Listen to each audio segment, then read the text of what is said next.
Na viongozi wa makanisa katika kaunti ya Garissa na Tana River wanatoa wito wa uelewano na uvumilivu wa kidini kufuatia wasiwasi unaozidi kuongezeka kuhusu ubaguzi dhidi ya Wakristo na vizuizi dhidi ya ibada za Kikristo katika baadhi ya maeneo ya kaunti hizo.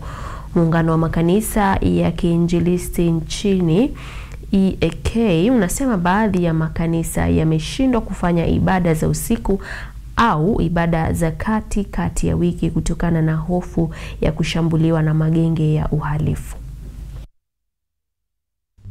Sehemu ya viongozi wa Kikristo wametoa wito wa umoja na uvumilivu wa kidini waliposhiriki maandamano ya amani katika mji wa Madogo, kaunti ya Tana River. Kwa mujibu wa viongozi hao, kuna shinikizo linaloongezeka dhidi ya makanisa wakati wa shughuli zao za ibada.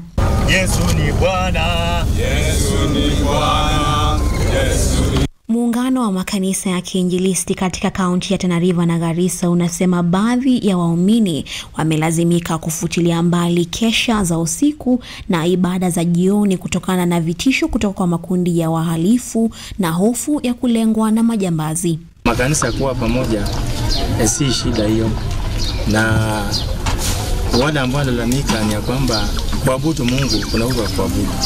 Ni vile tu ya kwamba kuweze kuwa na ile mode of worship ya kwamba usiwe na ile kupigia watu makelele.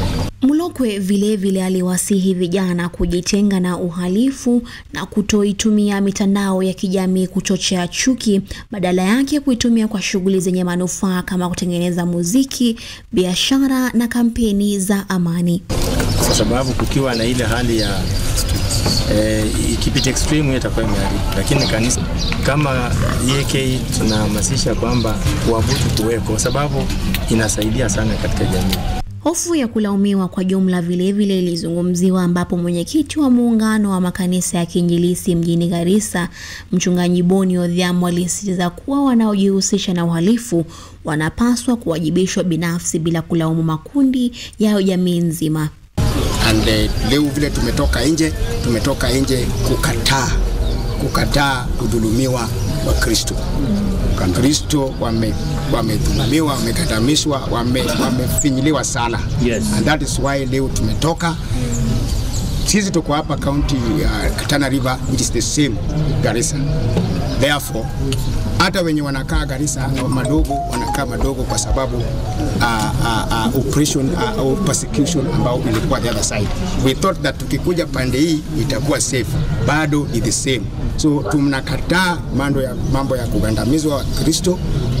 Let people worship freely, now express themselves freely. Come if there's anything ama iko maneno ambao inatokea kwa mtu ama kanisa, let the government through the mechanism ya government wafanye peke yao. Viongozi hao walisema mazungumzo ya kudumu kati ya Wakristo na Waislamu pamoja na ushirikiano katika kupambana na magenge ya wahalifu yataimarisha uaminifu na kuhakikisha kuwa wakazi wote wanaendelea kuabudu kwa uhuru na usalama. So we are asking the